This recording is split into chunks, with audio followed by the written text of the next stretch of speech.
welcome into the Twitch stream. I want to start off the stream this evening with some zines. I want to share some zines with you all, and that's what we've got here. So, there is an artist whose name is Bree, and they have a tiny print shop.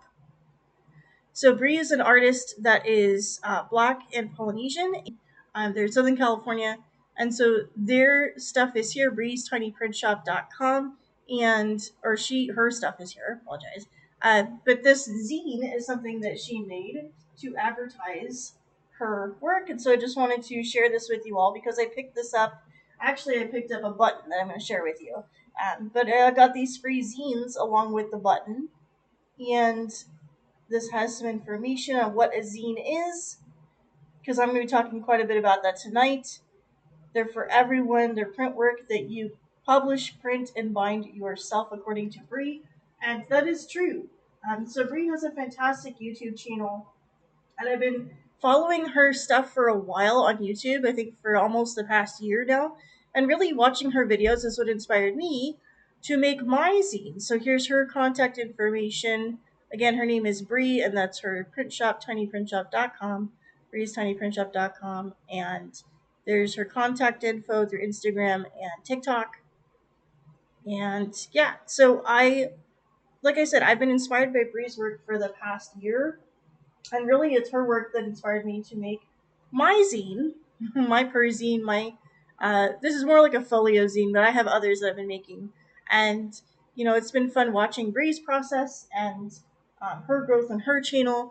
And I really love this button because it really exemplifies how I feel most of the time.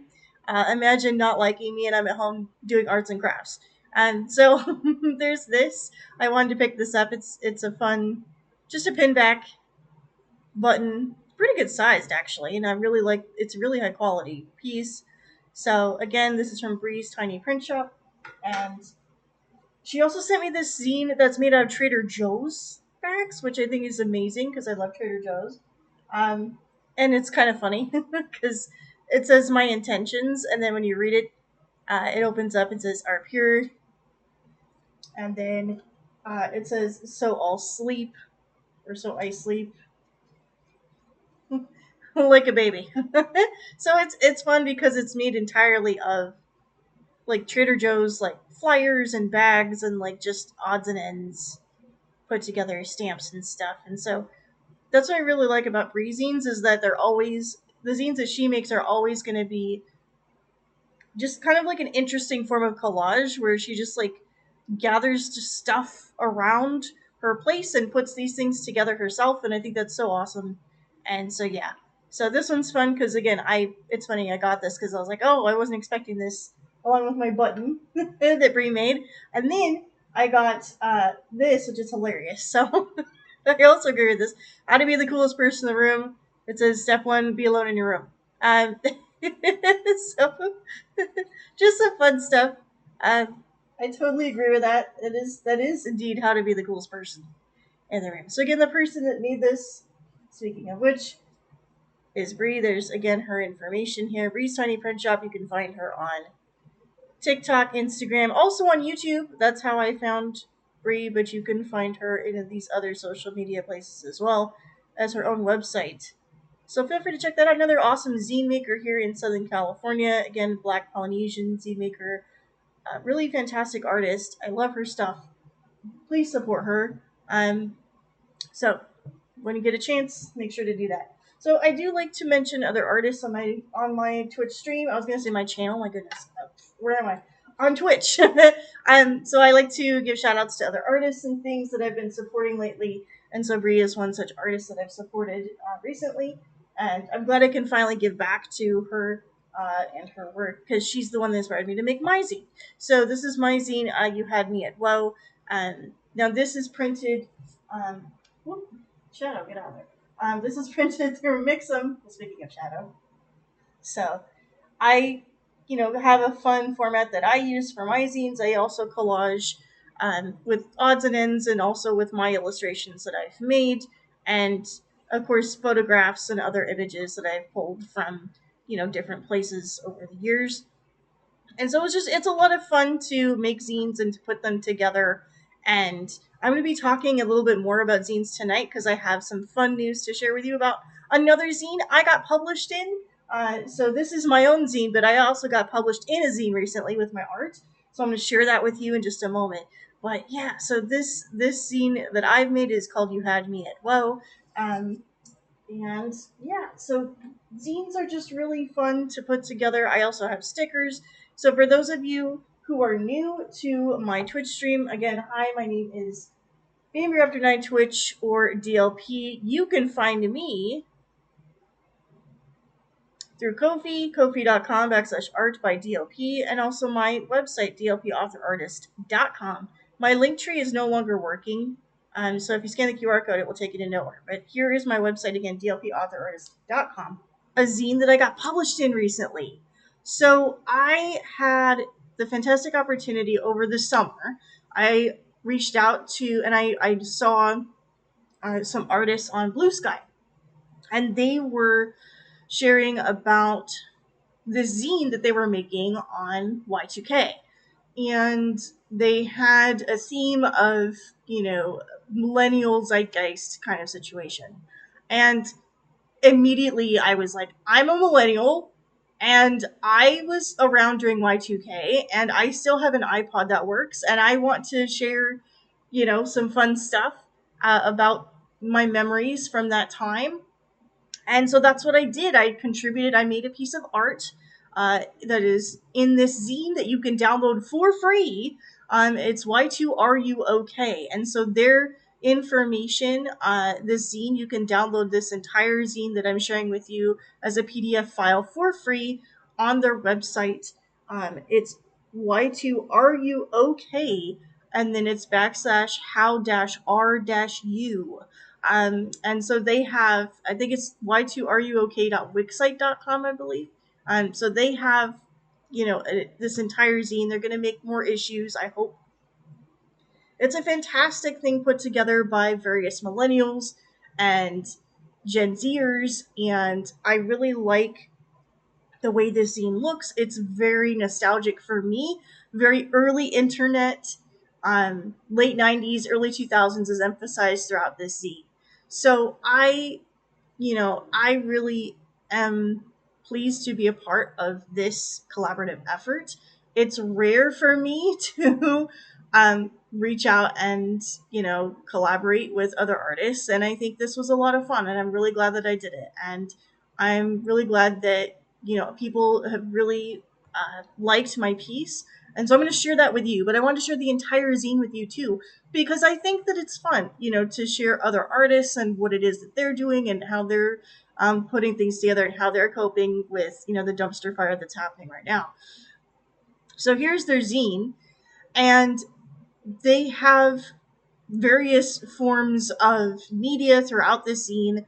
It's a combination of computer graphics and written word, as well as, so there's some poetry in here, there's some computer graphics in here, there's a combination of like confessionals and, just reminiscing on, this time frame of the early 2000s. And so this zine is put together by a few people, and again, lots and lots of artists actually contributed to this. I was one of the very few that was chosen.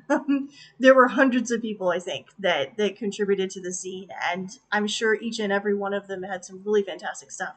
And what made it into the zine also is really cool. So I wanted to share that with you because it's more than just my art that I wanted to share. I wanted to share the people that I collaborated with to put this together.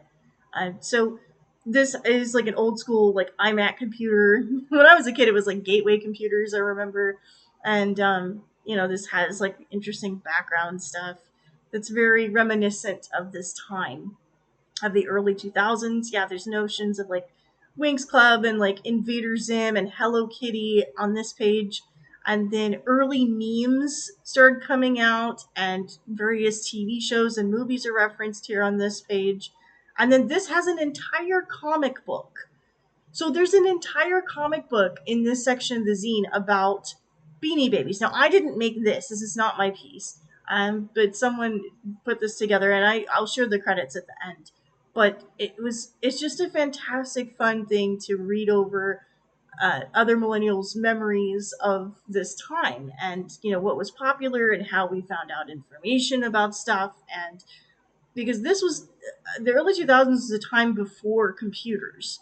It was a time before we had, at least in terms of like the general public owning computers for themselves. And it was really a time before the internet became something that the public could use. And so this time frame, late 90s, early 2000s, was a rare time. And I'm really glad that I could, share that. So this other artist put this together. I'm assuming this is a self-portrait of this artist. And I think that's really cool. With interesting background there. Very, this is probably made in, a program like Paint, like Microsoft Paint, or, early programs, you know, had that kind of, you know, it was that kind of style where it's like you had clip art and you had like random things that you use in the background. This looked like solitaire cards and stuff, right? So I mean, we didn't really have in the computers then in the early 2000s. There really wasn't a whole lot for us to do. It's not like now where you have every single app and everything. I mean, everything's literally at your fingertips now. But when computers were older and when the tech was older and you were really limited in what you could access, and a lot of our media was still externalized through like books and through videos and video stores and stuff. And this has information about like Batman Forever, like merchandise you could get through McDonald's. And I remember that was a big deal. Here in the US, and it was a big deal, I guess, in Australia too. So there's a lot of fun stuff in these stories, reading over what people had to share. It was just a lot of fun to be a part of this zine. And there's an entire interview about somebody, I guess, that collects like early 2000s, computers and iPods and just old tech and Apple stuff. So interesting, this was an interesting read about this interview. Um, and then there was this old school chat room. Somebody put that together on that page. It's an old school chat room information. So back in the day, before the days of ChatGPT, folks, there was a time when you, to interact with a robot instead of a person, you had chatbots that would talk to you. And this is where ChatGPT, I guess, got its impetus. So there were places like AOL and Yahoo, and if you were really bored and you had nobody really to talk to on the phone, then you could go into a chat room and you could talk to random people. Was it safe? No. Was it something that everybody did in the early 2000s? Yes. And I can tell you, I was one of those kids, and I was not very smart about it. And I actually used AOL chat rooms well into the early 2010s. So, this is something where, again, this is something that stuck around for a long time. And then eventually they died out with the rise of social media. So, chat rooms and stuff is very familiar to me anyway, because I was a teenager in the early 2000s, giving away my age. So, in this time frame, this is very nostalgic for me, seeing these kinds of things. And here is my piece, speaking of nostalgia. So my piece is here on page 19, and I made this illustration with alcohol ink markers and color pencil and pen, and so it's all traditionally done. And it's basically a fanciful take on what my bedroom was like in the early 2000s, because I spent a lot of time pretty much, making art like I still do today. And I spent a lot of time just listening to music and playing video games and watching TV. I loved going to Blockbuster. I loved junk food, and cartoons were like a balm to me, and, hot guys as well. I actually had a huge crush on Heath Ledger at that time, but I chose to put Keanu Reeves in there because it's more current. But also in the early 2000s too. He was big name then too. But in the early 2000s, also like Lisa Frank stuff, the bright colors, just the warmth of this time, I think sets it apart from other times, at least for me. And there was a lot going on in my life, and it's funny because in my Perzine fanzine about Keanu Reeves, I also touch on some stuff that's early 2000s stuff that happened to me. So it's funny how this zine that I made this piece in the summertime of this year, and they accepted it into their zine. And so again, the zine is called Y2 Are You Okay? And I'm actually not okay in this moment in time, but a lot of us aren't right now. And I think a big way for a lot of us to cope is not only through making art, but also through um, just reflecting on that time frame that was safer, more innocent, just a different time. Um, and so for me, like this illustration that I made has a lot of stuff that actually still means a lot to me. Dinosaurs were a huge part of my life.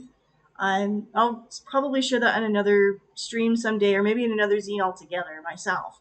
Um, but dinosaurs still are, and that's why I have a dinosaur fantasy novel. Um, in the early 2000s, though, I was really more into like music and art and video games. And again, I mean, it was rough because I was a teenager, and during this time a lot of tragic things were happening, and it was a difficult time, I think, for a lot of folks everywhere.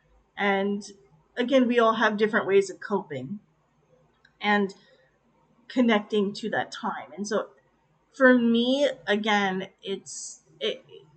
thinking on the early 2000s brings with it a lot of mixed feelings, like good and bad.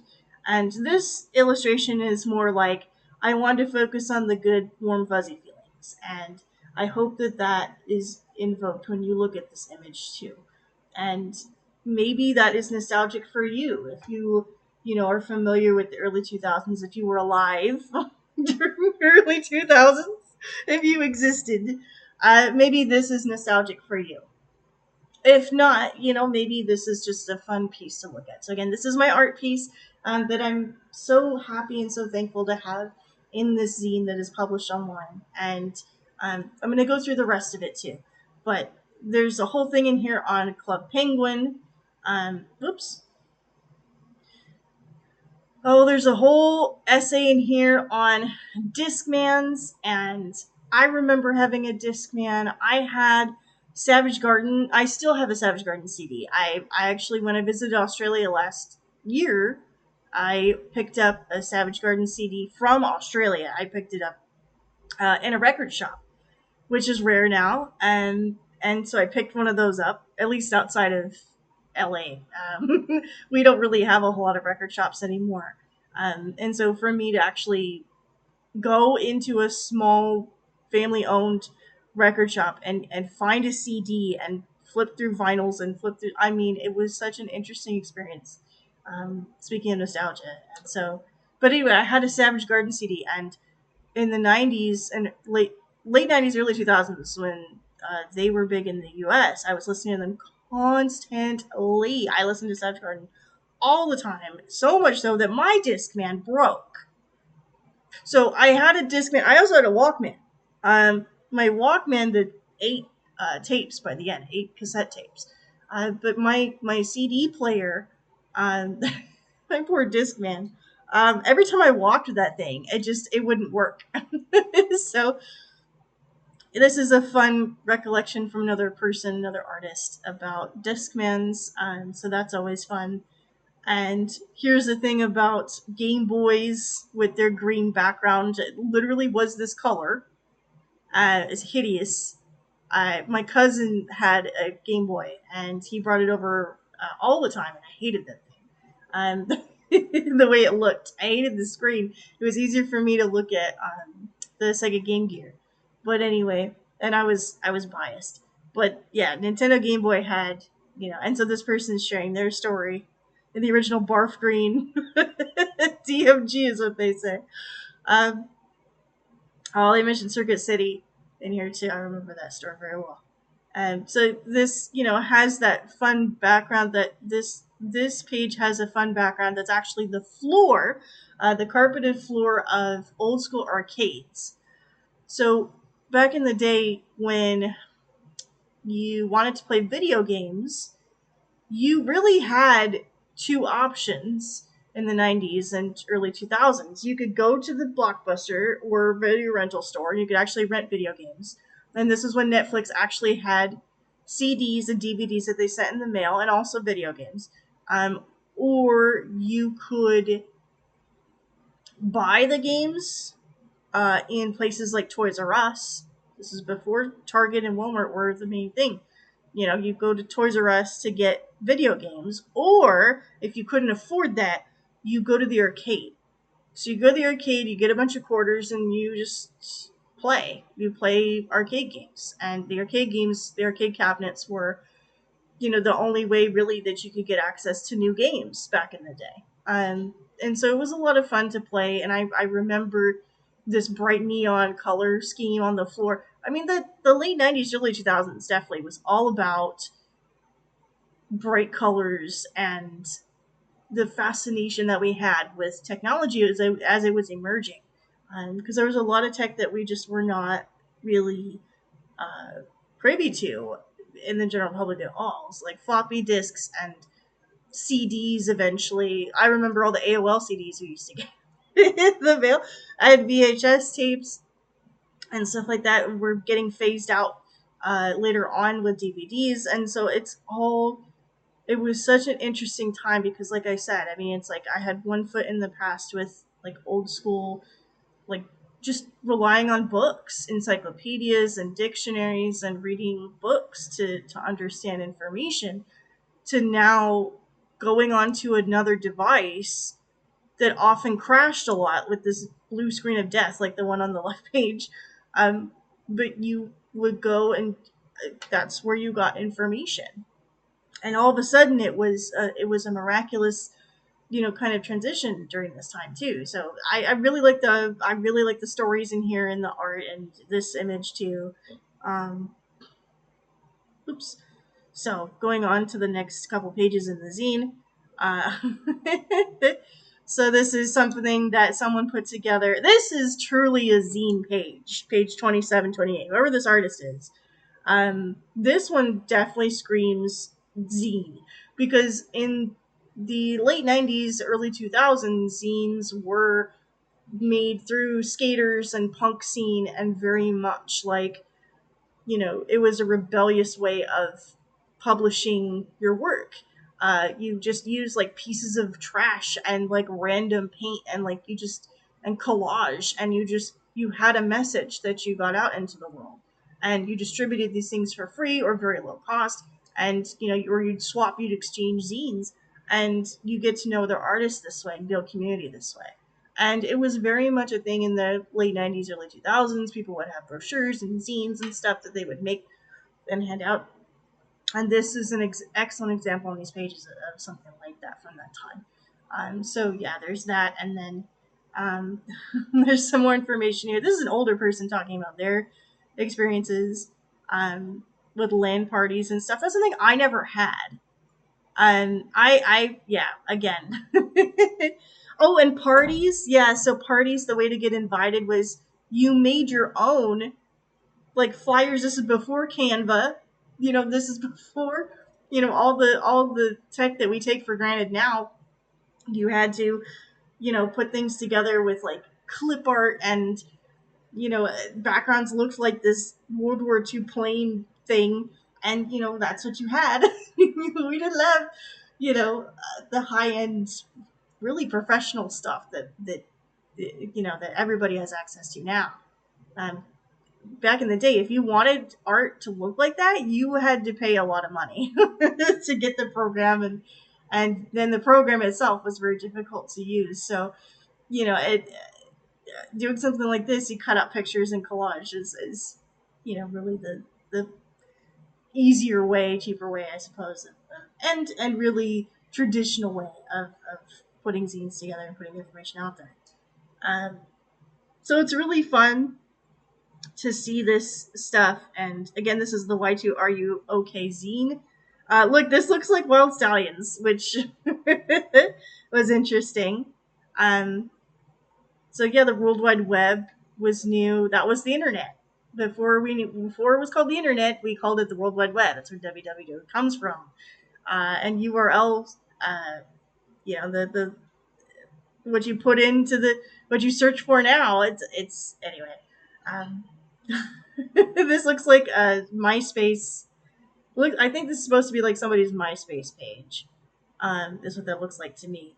So MySpace was a social media site before Facebook. There was MySpace, and with MySpace, you could actually really curate who to talk to way better than you ever could on Facebook.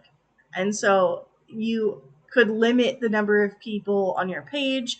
It was more like a blog than it was uh than it was uh, a public facing social media scroll situation. It was more like, a combination, I think, in these days of like Tumblr and um it's like a combination of Tumblr and Facebook before Facebook fell apart and became more focused on like images and stuff, the back and forth garbage. So MySpace was an interesting social media experiment, and I actually really liked MySpace. I was very sad when they took it down. Same thing with LiveJournal. I used to use LiveJournal all the time before I got into Tumblr more recently. And so yeah, this page really reminds me of early internet with the background too, like the black and red background. Um, yeah, and just reading people's stories and the memories that they're sharing in addition to my own is just so fun. And seeing how people put their zine pages together and what it is that they, you know, what it is that they shared, what it is that they remembered, what meant a lot to them. It was so cool to have this, to be a part of this effort, and it was so fun to be there. And again, reading through people's. This is a chat log. It looks like that somebody had, and yeah, old paint programs that we had, and the days before. In the days before, again, Canva and Photoshop and all that stuff, you had to, you had separate programs that you downloaded and played with. And there's kid programs, kid focused ones too. I'm kind of familiar with this one. I don't know the name of this one. I don't know. It's not. Oh, I don't remember the name of this one, but there's different ones like this. There were programs like this all the time where you could make your own coloring pages or color pages that were already provided to you. And yeah, so there's that kind of thing. And there's a Tamagotchi here and a Furby there. And that's when, those things were new, is the early 2000s. And so, again, like the technological toys that could interact with you and virtual pets and all that stuff. That was new in that time frame. And so, early 2000s Y2K, I love the zine. I'm so happy to be a part of it. And it was so fun reading through this and sharing this with you. I love this page right here too. Oh my goodness, it's very nostalgic here. I loved Nickelodeon. I watched it constantly. I watched so many cartoons as a kid growing up. I watched, Cartoon Network. I watched Nickelodeon. I watched all of it. Oh, look, there's the Matrix there. Matrix was a big deal. Green Day was a big deal. Just so much stuff on this, just in this one image. Again, very similar to what I did with mine too, like this kind of collage art, you know. Oh, call and collect, and you had to dial in the payphone. Uh, Again, before cell phones, you had payphones, and that's how you communicate with people outside of your house. And otherwise you just use the phone at home with the landline. Otherwise, you went to the payphone and you put in money and you hoped that you remembered the right numbers and um, yeah. So a lot of fun. Oh, Miss Cleo, who was a fortune teller person. I don't know if she ran into like some legal trouble. There was some issue there. I remember. Um, there was something going on. I don't think she's with us anymore. Uh, May she rest in peace and memories be a blessing. But yeah, Miss Cleo, there was a whole situation with it. Um, it's so interesting reading these folks' stories. And there we go. So here I am. Again, I'm on page 19, and just because some information about me and my stuff, and then the other artists are featured here. So I just want to share this with you all. Again, this zine was a really fun thing to be a part of, and I'm going to share my art one more time before I close this out. So here's a list of all the artists. And again, I'm on page 19, which is there. So feel free to check out this zine. Again, it's Y2RUOK is the title of the zine. And yeah, it's free to download. So you can download the entire zine for free. It's a lot of fun, and feel free to check it out if you are nostalgic for the early 2000s, late 90s, early 2000s, and if you're again a millennial or older, you probably will appreciate this a little bit more than folks that are younger. But if you're younger, maybe you're curious about the way things were before, um, Twitch streams and YouTube channels and all that stuff. I mean, I've been through a lot of change with the internet, and it's been a fascinating ride. And so we'll see how it goes in the future.